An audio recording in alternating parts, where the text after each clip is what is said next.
What is going on, everybody? Welcome back. It is Dog Talk with your host, Holden. Glad to have everybody here today as we get prepared and set for another episode after a long night, very long night, taking on Missouri in Columbia, Missouri.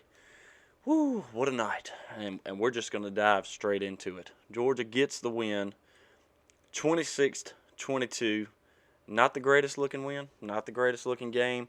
We've got a lot that we're going to break down in this one.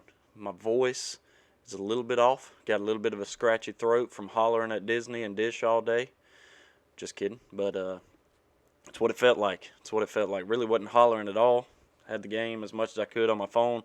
Not very great quality after, I live out in the sticks and it's dry and hot out here. That's why my throat is the way that it is. But nonetheless, didn't really get to watch the game like I wanted to. Still, obviously, watched it, listened to as much as I could. But in the end, Georgia does get the win and still undefeated. Still undefeated 5-0, which is a good thing. We're going to talk about the AP poll coming up here in a minute. A couple of news and notes that we want to run through. Some injury updates on some guys. Obviously, we saw some guys in the game that I was glad to see. I was glad to see some of these guys in the game that we have been talking about coming into it, and some of the guys who we didn't even think were going to be playing in this game that luckily they were, which we're going to get to. Breaking it down, going over the weekly picks, going over games around the country. We've got a lot to get to, a lot to talk about. So let's jump straight into it. Starting things off with the news and notes. First and foremost, as you guys can see on the screen, we haven't gone as pink as we have in years past, but you can see the little ribbons around. It is October, which is Breast Cancer Awareness Month, so we want to make sure that we let everybody know that. As most of you guys who listen and watch, you do already know that October is that, and that's always a good cause to give to. I know some Georgia players, parents have battled that in the past and continue to as well. And it's just it's a very serious thing. So just want to make sure, taking out the time to make sure that we get some of that up for you guys to be able to check out. Also want to send out prayers to everybody in the state of Florida as well as the Carolinas and eastern Georgia. From Hurricane Ian coming in this past week. I know a lot of destruction down in South Florida. Having to deal with Hurricane Michael just a few years ago, we thought this was something that was going to be coming up towards South Georgia, and we were going to be preparing for it again, which is what we were doing at the start of the week. Luckily, I say luckily, it's not the word I want to use. Unfortunately, it still did make a landfall just south of us in Florida, and I know a lot of people are reeling and dealing with that. People without power and a lot of that moving forward. So want to send prayers out for them as well. And last but not least, if you guys have not heard earlier on in this Sunday that Lewis Seen did appear to have a very gruesome leg injury in a game there for the Vikings. So want to send prayers out to him. His season is obviously over. Was reading a minute ago that it looks like they're going to prepare him for surgery coming up. So that's at least kind of some of the news. The latest bit of news is the AP poll ranking, which we've already put up on Twitter. We've already put up on Instagram. If you guys want to go check out that and follow us there, that would be great. Alabama does jump Georgia in the latest poll. They are at the top. Georgia does fall down to number 2. As I was saying yesterday when we've been talking about this, rightfully so. Georgia has looked like the number 1 team in the country. We had a little bit of a slip-up last week, a little bit of a hiccup against Kent State, but still that game was never out of hand. That game was never in question if Georgia would be able to win it, and they did by 17 points, 3-score game. So that was still understandable for Georgia to still be at the top. This one a little bit differently. This one, up until 4 minutes left in the game, Georgia never had a lead in this game. And I'm not, like the meme was, and we tweeted this out, I'm not superstitious, but I'm a little stitious, and some of that, I'm not saying it plays a part in it, but I did a lot of things at the half to try to change things up, at least on my end. And I know before the game started, Georgia was the only team, and I think ESPN and a couple of others actually tweeted this out. Georgia is the only team coming into this game to not have trailed at all in a game this season. And lo and behold, Georgia trails the entire game until my goodness, all over the place, until 4 minutes left in the fourth quarter. So, I mean, take it with listen, I took a full-on shower at the half. Full-on shower, changed every single thing I was wearing, put shoes on even though I was just sitting in the recliner for the rest of the game. So, again, not superstitious, just a little stitious. But in the end, again, Georgia does get it done. The AP poll, we fall down to second. Like I said, glad that we didn't fall much further, but I would have understood if we fell down to that third spot or worse. Couple of the other notable changes in here anyways. Not a lot of shakeup really in the top 10 with the exception to Oklahoma State jumping up to 7th.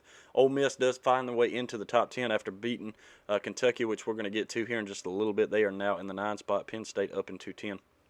Bigger changes out of that. Kentucky falling down to 13, NC State down to 14 after losing to Clemson. And the notable non-ranked teams that are now up here. This is kind of wild. TCU, UCLA, and Kansas all round out 17, 18, and 19 after jumping up after not being ranked last week. And then last but not least, 22 through 25 reads like this. Syracuse, Mississippi State now cracking into the top 25, rightfully so. Cincinnati there at 24, and LSU coming into the top 25 there at 25. All those teams 4-1 with the exception to Syracuse at 5-0 there in the 22 spot. Kansas State jumping up 5 spots to 20, and Washington down to 21 after falling this weekend. So that's what the AP poll looks like.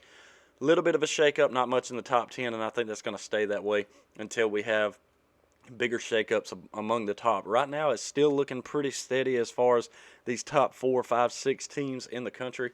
And again, I think it's going to take these teams losing for something like that to happen, whether you're going to really have a shakeup in that. So that's where we are on that. Let's go ahead and jump into talking about this Missouri game.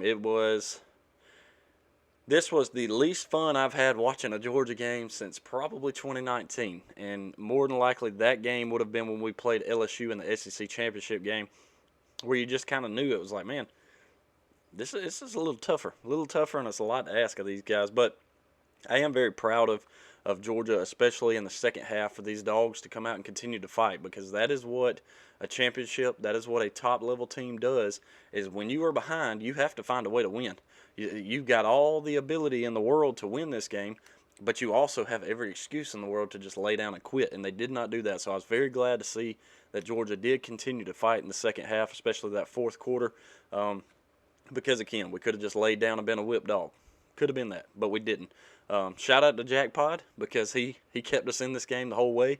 And I got to give a shout out to Harrison Mevis, the kicker for Missouri, because my goodness, last week he misses a chip shot to what I think would have put Missouri over Auburn and had the win there. And he made every single kick that was asked of him. And when I say that, this is what it looked like: a 41-yarder to start it, a 49-yarder, even had a 52 and a 56-yarder as his last one. Dude was kicking it left and right, but all of it went straight through the middle, and it didn't matter how far or close he was. I'm fairly certain they could have put it right there in the center of the field. He'd have probably knocked it right through. But a lot of credit out to Missouri. Missouri played a really good football game, came in with a game plan to beat us, came in with the fans and the crowd as well. That's the loudest I think I've ever heard us playing them since, again, 2012, 13, 14, back in those days when we started off things playing against Missouri. So tough game to watch. High stress levels, everybody taking their blood pressure medicine, anxiety medicine, all that, because you needed it. Georgia falls behind early there, late in the first quarter, 3-0. That was like, okay, doesn't really look like our offense is moving the ball all that effectively. And then it just got worse. Touchdown for Missouri there. Start of the second puts them up 10-0, and then another field goal halfway through the second quarter, putting them up 13-0. That's when all of us kind of start to go, okay, we really got to make something happen again. Jack Pod does it, gives us a field goal. They kick another one, then we kick another one at the end of the half to make it 16-6 going to the half. Again, not very pretty. Not very pretty. Georgia moving the ball offensively was not happening. We were not doing good. Third downs, we'll get to the keys of the game from last week and break those down here in a minute. But then the second half was the surge for Georgia. And again, credit not only to Georgia for keeping up, and it's kind of hard to believe that that's something that you have to say. It was Georgia keeping up, because when Georgia drove down and scored, which you'll see here, third quarter, we kick a field goal to make it 16-9. But then they turn right back around. They don't give up either. Missouri drove down the field a little ways, kicks a long field goal, and essentially wipes out and negates the field goal we just kicked. We do the same thing. We go down the field late into the third quarter, 2 minutes, 15 seconds left. Hot Pod hits a 29-yarder to make it 9-12. Again, we're within a touchdown. We're within striking distance here. And what happens? The start of the fourth quarter, They drive and do the same thing. Kick a 56-yarder to make it 12-22. All of a sudden, again, we're back by 10. Every time we try to take a step forward, we take a step back. We try to take a step forward, we take a step back. And it wasn't that we were doing anything to take a step back in that second half. It was that everything we did offensively to put points on the board and try to get closer, defensively we were having a lot of trouble stopping them. They started gashing a few plays with the run game, which I was surprised by. But they also had really good passing in the first quarter, or first half. But Georgia's defense also stepped up in the second half, especially this fourth quarter. Because start of the fourth quarter, they kicked that field goal. That was it. Georgia's defense finally shut down Missouri. And a lot of that was savings grace here on a play that we're going to talk about here in the fourth quarter as well. Halfway through there, the fourth quarter, we finally get on the board with a touchdown, making it 19-22. And then with 4 minutes left, like I said earlier, Georgia takes the lead with a Dajon Edwards touchdown. Run up the middle, making it 26-22. And Georgia took the lead, and that's where it stayed. That's where it stayed. Luckily, again, Georgia's defense stepped up there at the end of the game to stop Missouri from coming back. And again, this is a big credit out to Malachi Starks, because without him in this game, not necessarily without him, somebody else may have done it. You know, you just can't tell that. But big stop by him. There was also the big stop, obviously, with the big pass play from them, where the guy just, or it may have been a big run right up the middle, where a guy just gashes Georgia and very well could have scored if it wasn't for a tackle there, and also could have had an interception late at the game there on the 1 yard line as well. Unfortunately, it fell out of his hands, but savings grace to him because that stopped them, and luckily they ended up having to kick a field goal after that, something that they should have and probably could have had a touchdown on.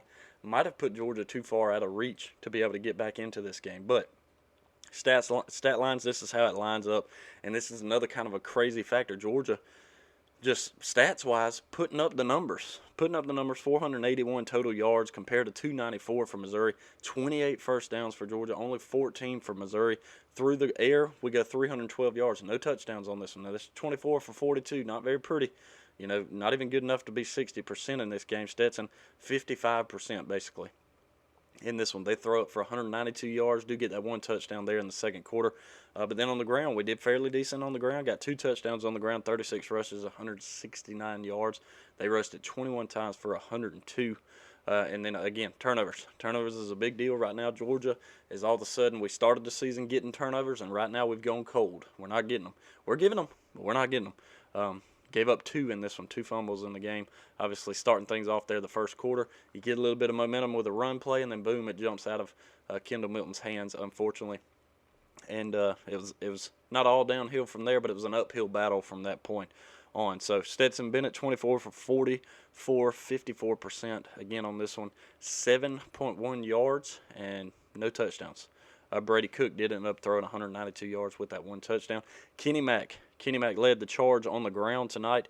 And kudos to this guy right here because, again, we did not think he was going to be playing in this game. Playing, much less what he ended up doing. And you could tell, I even tweeted this at the end, nearing the end of the game, this dude's playing through injury. He's battling right now because he is hurt. You could tell that last little drive where he had a big run up the side, he kind of went off to the side. And as he was jogging off, you could kind of see a little bit of a limp. He's still battling injury, but he was in there. He knew that he was needed. He knew that Georgia needed him to step up in a big way, and he knew that he was the man that could do the job. So he ends up on the night 10 carries, 65 yards, 1 catch on the night for 10 yards, so all-purpose 75 yards. Dajon Edwards also ran the ball effectively, 10 times 51 yards. He does get in the end zone, and then Kendall Milton second in charge as far as running the rock, 8 touches, 61 yards, and a touchdown. Unfortunately, did have that fumble earlier in the game, but I feel like he probably could have had a lot more yardage in this game had that not happened. But then you get down to the receiving side. Glad to see Dominique Blaylock come back into this game, and he was effective. 3 touches, 42 yards. Brock Bowers, 5 for 66. Darnell, this was a big one, and we're going to talk about him in just a minute. 3 touches, 64 yards.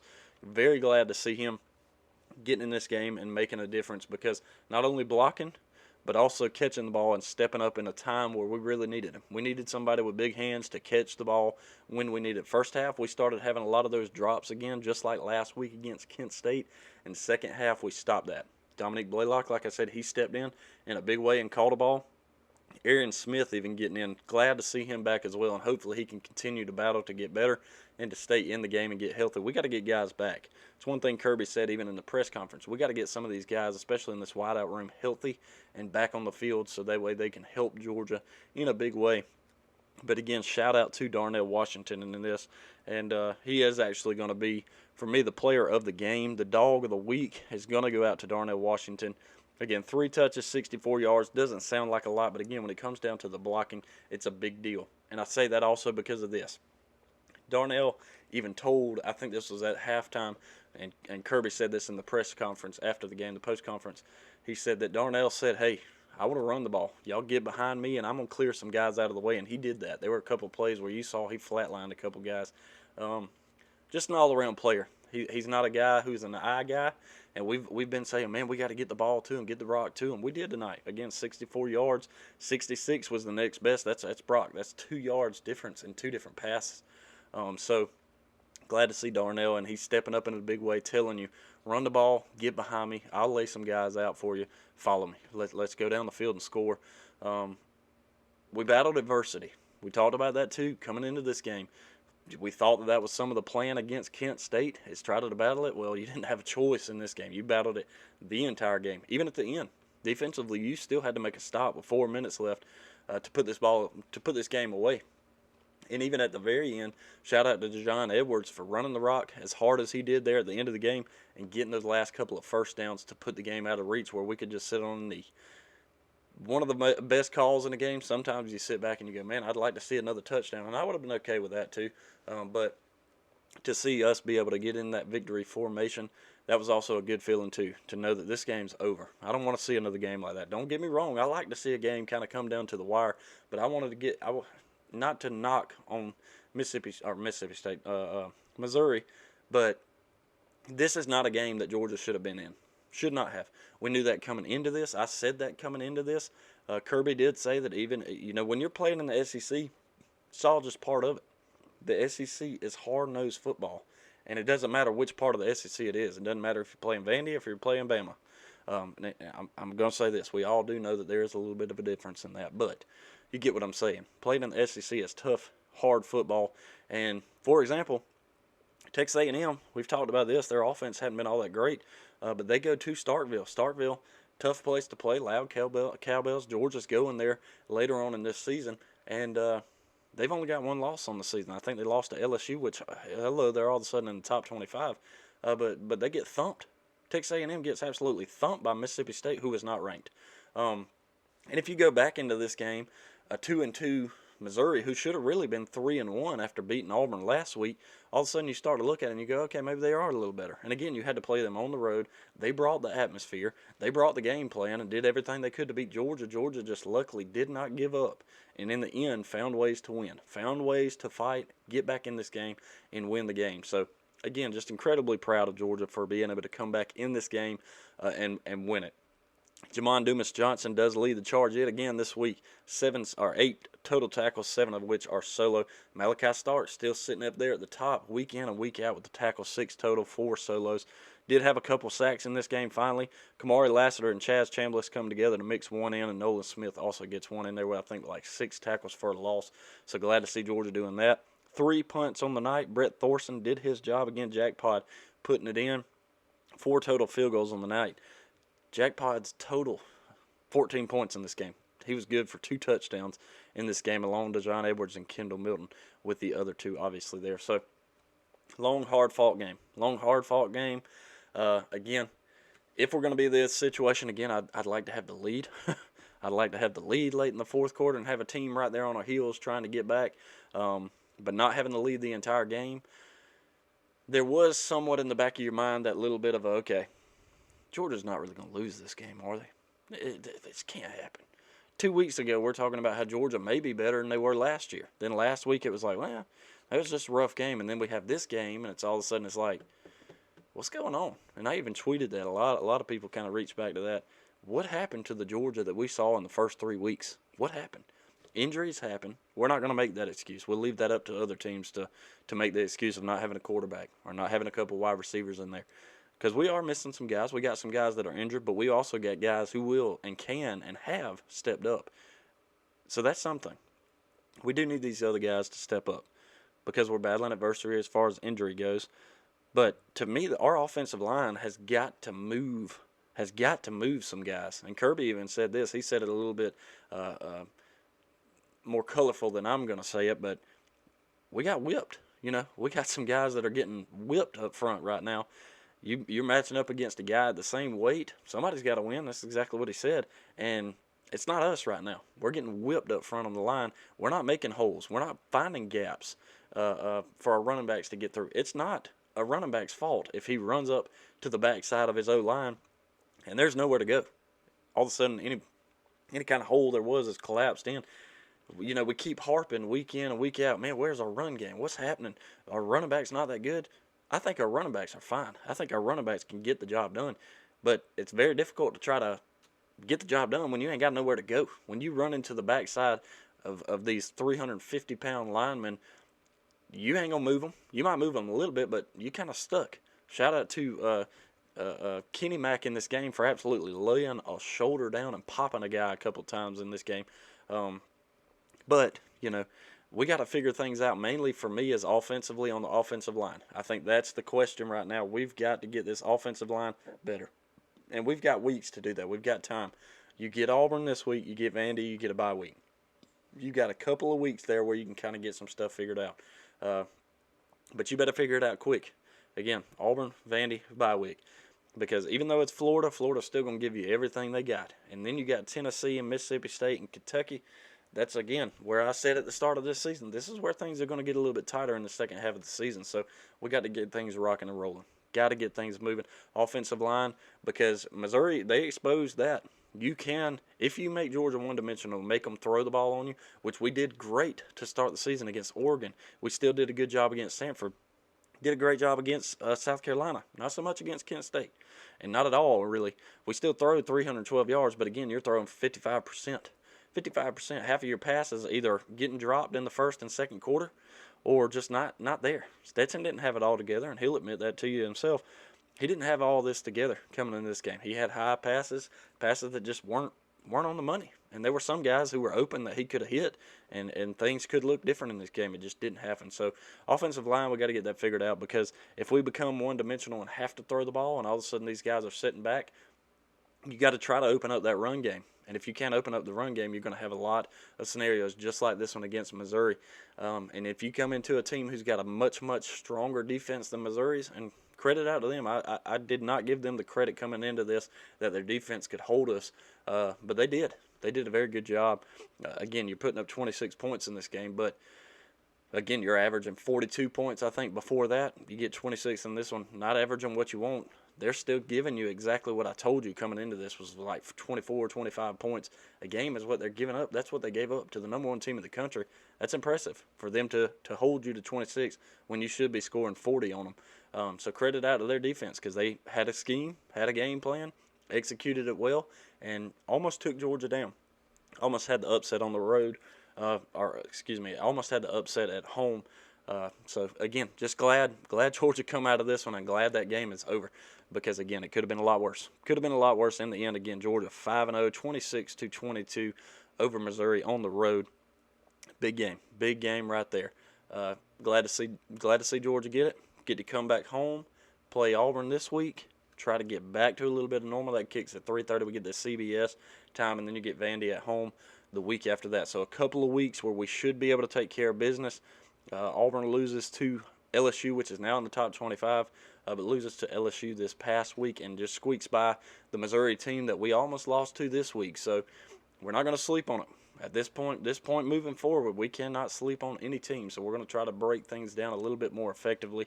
Let me look back at the keys of the week, keys of the game coming into this one, and we'll run back through those real quick before we jump into these other games that happen around the country. Our keys coming into this one. Offensively, we need to score at will. Didn't happen. Get the ball to the playmakers. Got it to Brock as much as we could. Got it to Kenny Mack as much as we could. DeJohn had some running. And we also got it to Darnell, which was a guy I wanted to see get the ball. Spread the ball out fairly well for him. So we'll give it a check mark to the ball, to the playmakers, and keep chopping. You didn't have a choice but to keep chopping in this game. You did not have a single choice in the world but to keep chopping, because if you stop chopping in this game, you got beat. Georgia had no choice but to continue and keep chopping the entire game to be able to come back and end up winning this one 26-22. So 2 out of 3, not bad. We did not score at will like we needed to on this. Defensively, getting off the ball on third down. I meant to look up the actual third down percentages in this because I actually did not see them earlier when I was looking at it. Yeah, I don't have it here. I'll see if I can get it pulled up real quick while we're looking at it. But getting off the ball on third down, turnovers. Again, we didn't do that. That was one thing I said that I wanted to see Georgia do. Even tweeted this out multiple times. We need a turnover. We need a turnover right here. We need a turnover right now. And that didn't happen. That didn't happen in times that we needed turnovers.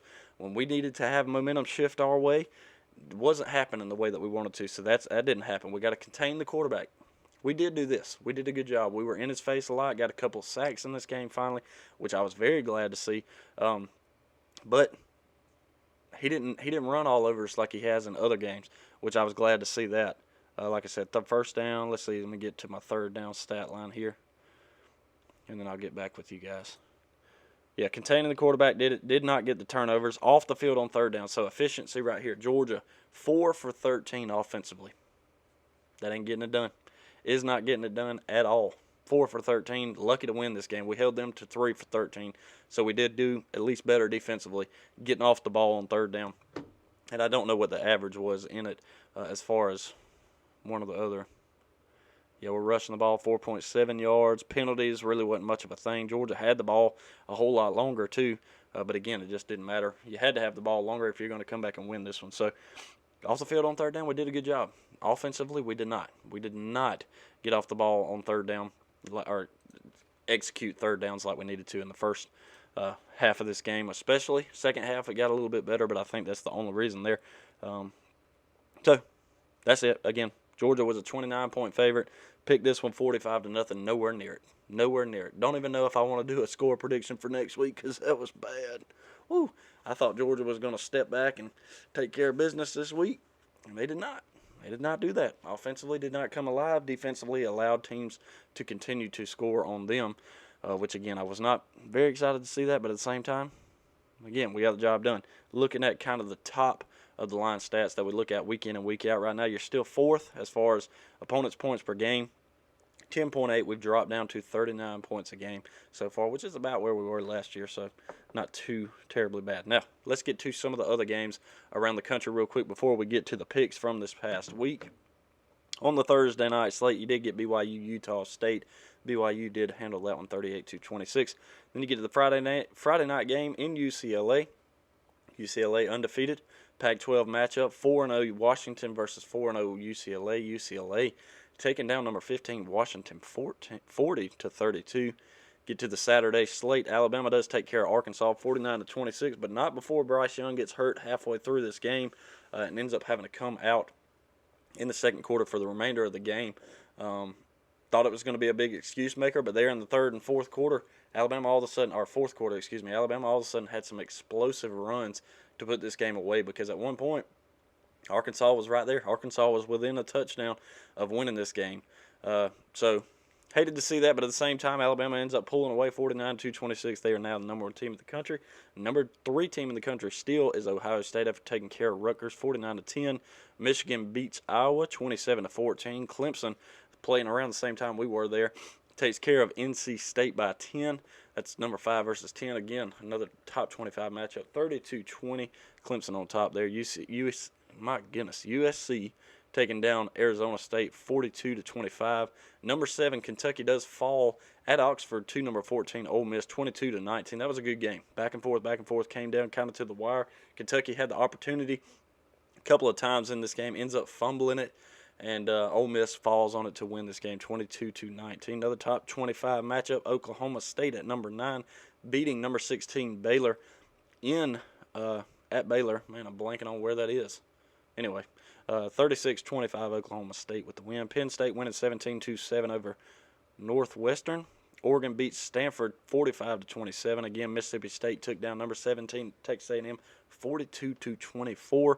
TCU absolutely smoking Oklahoma 55-24. No longer in the top 25, rightfully so. Purdue takes down number 21 Minnesota 20-10. Wake Forest, poor FSU. I thought they were going to do it this year. They still look good. Wake Forest on 1 loss.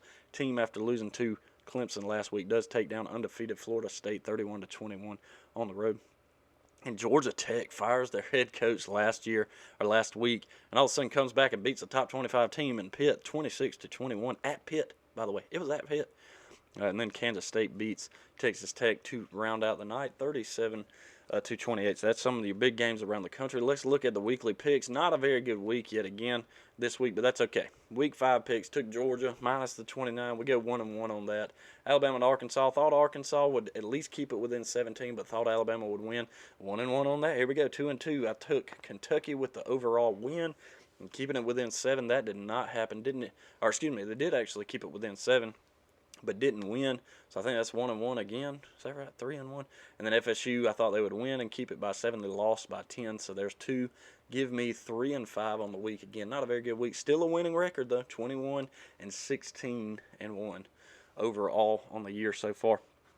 Don't really have a lot of Twitter talk that I'm gonna go back through just because their game day is a long one. When we get on Twitter, we just kind of jump back and forth the entire night. So I'm not gonna dive too deep into that. Hey, all we can do now, let's get prepared for Auburn coming up because you don't have a choice. You got Auburn on the way next week. We've got some injuries we're about to be battling. Smile Munden, he was beat up in this game.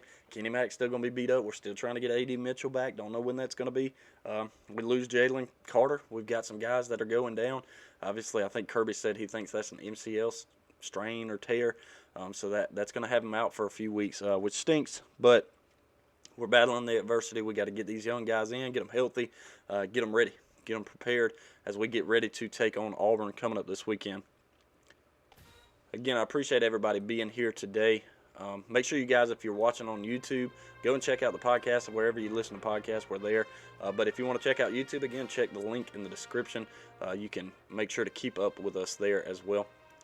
Follow, subscribe, like all the videos, everything that there is.